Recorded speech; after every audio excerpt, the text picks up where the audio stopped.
Кыргыз өкмөтү Сентара Голд ишканасы менен Кумтөр алтын кенин иштетүү боюнча түшүнүшүү меморандумуна кол коюшту. Бул меморандумга ылайык тараптар белгилешкен ишкана түзүп, анда 50%, ар бири 50%дан теңме-тең үлүшкө ээ болушмакчы. Ошондой эле белгилешкен ишканага алгач Кыргызстан жетекчилик кылат. Өкмөт бул меморандумда Кыргызстан бир топ утушка ээ болгонун айтып жатат, бирок жаңы келишим Кыргызстандын кызыкчылыгына жооп бербейт дегендер да жок эмес. Саламатсыздарбы? Эфирде Азаттыктын ыңгайсыз суроолор телепрограммасы. Биз бүгүн ыңгайсыз суроолордо Кумтөр боюнча жаңы келишимдин маани, маңызы тууралуу сүйлөшөбүз. Студиябызга Кыргыз алтын ачык акционердик коомунун башкармалыгынын жетекчиси Дилгер Жапаров мырза келди жана ошондой эле Ата Мекен фракциясынын лидери Өмүрбек Текебаев. Саламатсыздарбы? Сизге Өмүрбек мырза, мына сүйлөшүүлөр бир топ айга созулду. Өкмөт ушул сүйлөшүү оңой болгон жок деп айтып атышат. Анан ушул жаңы келишим, жаңы макулдашуу сизге эмнеси менен жакпай калды? Мен алгач бул тарыхын айтайын. Кумтөрдү Кыргызстандан алдап кечкен бул кылымдын аферасы. 93-жылгы түзүлгөн келишим аткарылган эмес, эми майда баратын айтпайын, Кыргызстандан алданган. Бирок экинчи жолу Кыргызстан дагы бир жолу алданды. Бул 2003-жылы. Өзүбүздүн 67%-бизди Монголиядагы, Кошмо Штаттардагы аты бар, бирок заты жок майда кендерге кошуп 33%-ке чүрүп, өзүбүздүн колубузга келген байлыкты кайра дагы бир жолу чыгардык. Бул экинчи чоң афера болду. Бирок бул афера болуп атканда сиздер кайда элеңиздер? Кыргыз эли, депутаттар кайда эле деген суроо болушу мүмкүн. Мунун афера экендигин ошол кезде эле билинген. Мен ошол кезде депутат болгон Жогорку Кеңештин мыйзам чыгаруу палатасы 2003-жылы 20-июнда токтом кабыл алып, ошол кездеги өкмөткө бул Кыргызстандын кызыкчылыгы үчүн жооп бербейт. Ошондуктан эгер бул маселени Жогорку Кеңештин макулдугу менен гана чечкиле деген чечим чыгарган. Бирок ошого карабастан ошол жылы 31-декабрь күнү кечинде өкмөттүн жыйналышын өткөрбөстөн туруп, Танай жана бир нече кыргыз чиновниктери бул мыйзамга кол коюп, канадалыктарга жаңы жылдык белек кылып сүйүнчүлөп кат жөнөтчү. 31-декабрда. 31 леди, дамы и господа, ушинтип башталат ошол кат. Келип иштей берсеңер болот, биз баарын бүтүрүп койдук деп. Ошол 2004-жылы 25-июнда мыйзам чыгаруу жыйыны дагы бир чечим чыгарып, анда мындай дейт. Өкмөттүн, Танаевдин кол койгон чечими Кыргызстандагы мыйзамдардын баарын бузат. Президентке Кумтөр алтынды реструктуризациялык Кыргыз элинин кызыкчылыгына каршы келет жана мамлекетке зыян келет деп президентке айтылган. Ал эми өкмөткө ошол токтомду жокко чыгарылсын деп айтылат. Бирок бираздан кайрылабыз бул Өмүрбек мырза. Отурсаңыз, 2005-жылы январда дагы бир жолу мыйзам чыгаруу жыйыны кабыл алат. Бул жерде дагы өкмөт өзүнүн чегинен ашып кетти, мыйзамды бузду. Бул Кыргыз элине карама каршы келет деп дагы бир жолу айтты. Ал эми мына азыр мен депутат болуп отурган азыркы парламенттагы бул келишимде Кыргыз элинин кызыкчылыгына терең каршы келет. Жана ушул Кыргыз мамлекетине каршы келет. Бул келишим бир уч коррупциялык группанын кызыкчылыгы үчүн кабыл алынган деп бул келишимди жокко чыгарды. Мен санап атканым 10 жылдын ичинде парламент чечим кабыл алды. Баары муну мыйзамсыз Кыргызстанды алдап кеткен афера, бул коррупциялык чечим деди. Генералдык прокуратура муну да жагында далилдегендей болуп, сүйлөшүүлөрдү мыйзамдуу өкмөт эмес, Аскар Акаевдин баласы Айдар Акаев жүргүзгөн деген факты ачыкка чыгып, ошол кездеги чиновниктерге иш козголо баштады. Ошентип, табигый байлыкчы ментик чечтесе болот деген жобо бар эле. Биз аны жокко чыгарып, 10-жылы референдумда табигый байлыктар мамлекеттики гана болот, элге гана иштеш керек деген норманы киргиздик. Ошентип биз революцияны, ошентип биз референдумда коюлган талапты аткарып, Кумтөрдү Кыргыз максималдык түрдө, ошол тарыхый үлүшүбүз 67ден кем болбогон процентти биз өзүбүзгө алышыбыз керек деп эсептейм. Жаңы макулдашууда дагы сиз ушул сыяктуу кемчиликтерди көрүп атасызбы? Жаңы макулдашууда дагы мен ошондой кемчиликтерди көрүп олтурам. Анткени булар Кумтөрдүн бухгалтериясындагы списоктор менен, Кумтөрдүн бухгалтериясындагы цифралар менен иштеп атат. Ошолар берген документтер менен иштеп атат. Биз маңызында бул уурдалган, бул каракчылык. Биз муну моюнга албайбыз. Биз башынан баштап 2003-жылга чейинки статус-квону калыбына келтиришибиз керек деген чечим менен барышыбыз керек. Сиздин сунушуңуз кандай? Мына өкмөт өкүлү айтып отурат. Бул укмуш болбогон чоң жечкендик болду деп айтып отурат. 2009-жылда ошентчу экен. Жада калса депутаттар чыгып алып Максим Бакиевке тиги Батыр деп бериш керек. Анын атасына Батыр деп бериш керек. Биз чоң ийгиликтерге жетишкендикпиз деди. Ийгилик бул салыштырмалуу. Туура 2009-га караганда бул ийгилик. Бирок 2007-ге караганда бул ийгилик эмес. Ал эми эки сазыктын жогорку кеңеши эл өкүлдөрү алган 5 токтом 10-жыл революциянын жыйынтыгы менен кабыл алынган референдумдун жыйынтыктарын биз аткара албай. Сиздин оюңузча 67%дан кем эмес болуш керек эле? 67%дан кем эмес болуш керек. Канадалыктардын кызыкчылыгын коргоп атасың. Ошол анан кийин айтып кете турган болсок, мен эмнеге менен макул эмесмин деп атам. Анткени себеби Центара компаниясында Кыргыз алтындан бөлөк дагы миңдеген акционерлер бар. Алардын кызыкчылыгы дагы сакталыш керек бул келишимде. Сот процесси 1 жылдан 3 жылдан 5 жылга чейин созулуп кетиши мүмкүн. Андан бөлөк 10 жылга созулбайбы? Ол жылда алтын казылып, ал жерде алтын калбай калат. Сот канчалык созулса ошончо жакшы. Биз соттошпойбуз. Биз өзүбүзгө тартып алабыз.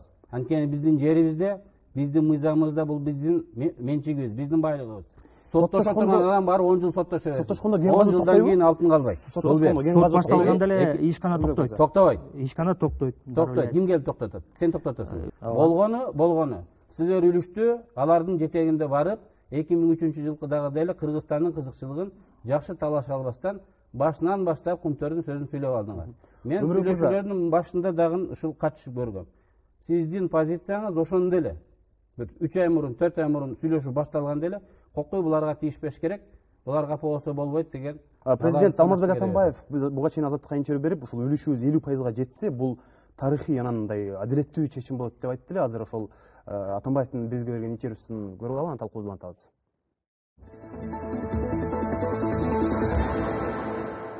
Талаш тартыш боюнча менимче бул өкмөт чекит кое алат да Кумтөр маселесине. Анткени тарыхты эскертип кетейин, Кумтөр долбоору жаңы башталып атканда Кыргызстандын 67% бар болчу да. 33% башка тарапта болчу, СБК тарабында.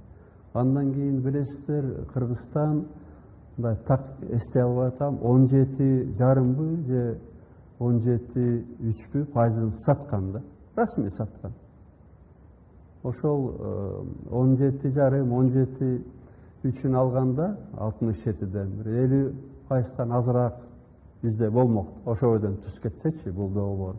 Ошондуктан азыркы өкмөттүн аракети мына премьер-министр Жантөре Жолдошев Сатыбалдиевди айтканындай өкмөтүбүз биздин Кумтордогу үлүшүбүздү 50% калып барса, бул бир тарыхый адилеттүүлүк болот да. Мындан ары деле албетте көп саясий оюндар болот. Кээ бирөө азыртан кыйкырып атпайбы? 67% алса болот, 100% алса болот. Бирок тарыхый чындык ушу жок дегенде 50%га жеткирсек, бул Кыргызстан үчүн да бир адилеттүүлүктү кайра алып келдик, жетиштик деген сөз болот да. Дилгер мырза, мына президент айтып өттү, азыр бул 50% жогорку максималдуу чек беле башынан эле. Силерге мында бир кандайдыр бир көрсөтмө болгон эмеспи? Жок, эч кандай көрсөтмө болгон эмес. Башында сүйлөшүүлөрдүн башында мына динамикасын айтып кете турган болсок, үстүстө жылдын 13-жылдын февраль айында булар биздин 38-75%га 36 деп беришкен башында. Кийин май айында сүйлөшүүлөрдө 40% беребиз деп келишкен. Анан август айында 41,6-га токтолгонбуз. Ушинтип отуруп, анан 9-сентябрда акыркы күнү 50-ге 50 деп сүйлөшүлгөн болчу. Акыркы чек ушул болгон. Бирок мырза, мына президент Атамбаев айтты, 67% деген бул мындай куру кыйкырык дегендей кылды. Динамика көргөзгөндөй, эгерде элдик кысым болсо, элдин эркин пейлин көрсө, канадалыктар дагы уступкага барат. Мына 66-дан ушул 48-ге жетип, акыры 50-ге чейин макул болуп отурат. Бирок андан ары өтпөй калышынын себеби, мына президент Атамбаев бул интервьюсун август айында берген. Сүйлөшүүлөр кызып жүрүп жатканда ушул интервьюсун берди. Бул туура эмес. Биринчиден президент сүйлөшүүлөргө аралашпаш керек. Мына ушул жол менен канадалыктарга айтты, мен мамлекет башчысы 50-ден ашпаш керек деп эсептейм деди. Канадалык ошондон кийин макул болобу, дароо көбөйүп кетип аткан жерден токтотту. Көрдүңүзбү? Улам көбөйүп кетип аткан экен. Эгер президент элге кошулуп, бекем турса, булар дагы көтөрмөк. Президенттин сөзүн улап, сиз андан мурун дагы Жантөре Жолдошов экөөңөр президент айтып атат. Ушулар айтып атат дейт. Мындайда айткан күндө дагы бул сырга кармалат. Сүйлөшүү жүрүп атканда сыр болуп, кыргыз түрү көргөзүш керек. Бандиты да, милиционери да, соты да, президенти да, депутаты, эли да бир бекем болуп, ынтымак болуп туруш керек. Менчигибизди бересиң, болбосо капа болосуң деш керек. Болбосо биз 4кө бөлүп алып, жарымыбыз Кумтөрдүн президент баш болуп, Кумтөрдүн ырын деп атабыз. Анан кийин кантип биз ушул 67%-ды ала алабыз. Рахмат. Менин айтканым. Биз өзүбүздүн кызыкчылыгыбызды баарыбыз бир адамдай болуп, ынтымак болуп колдошубуз керек. Тескерисинче мен сизди билем. Сиз 6 айдан бери ушул ырды айтып келип атасыз. Кумтөрдү көтөрбөйт, бербейт деп. Берет экен го. Мына өзүңүз айттыңыз. Көтөрүлүп келип атканда бутка тептиңер. Эгерде дагы бекем тура турган болсок, 67ге чейин чыгышмак. Сизге жооп берип койсоңуз, Дилген мырза. Чын эле интернет булактарында биздин өкмөт башчыдан баштап министрлерибиз баары эле ушул Центрга адвокат болуп алды. Центраны абдан коргоп атышат деп силер сындап атышат. Центраны эч ким кордогон жок, колдогон да жок. Биз ачык айкын сүйлөшүп атабыз. Биздин мурдагы 2009-2003 жылдарга салыштырмалуу өзүбүздүн финансылык, юридикалык жана экологиялык өзүбүздүн кеңешчилерибиз бар. Ар бир сөз, ар бир цифра, ошолордун берген сунуштары, ошолордун берген эсептөөлөрдүн негизинде гана жүргүзүлүп атат. Алдын ала чыгып, моундай деп эч ким айткан жок. Негизи гана ушул юридикалык жана финансылык советниктердин, кеңешчилердин иши аркылуу гана барат. Сатсак башка туура келет. Биз утулабыз деп туруп, баарыңар баш болуп азыртан эле багынып берип атасыңар. Бул бир. Мына эл бир жылдан бери көтөрүлүп атат. Өзгөчө ошол көлдүктөр, жетегүз, сарылыктар. Элдин демин кайтарбастан биз баарыбыз колдошубуз керек.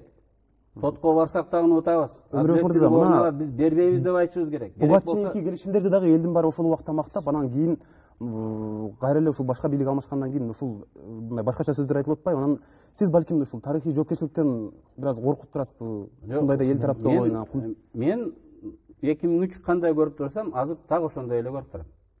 Мына бир жаш бала үйүн сатканы содалашып атат. Акча көтөрүп. Анан атасы келип, "Кой балам, көп сураба, ушул деле жетет, бул андан көп бербейт" деп айтса, кардар акчаны көбөйтөбү?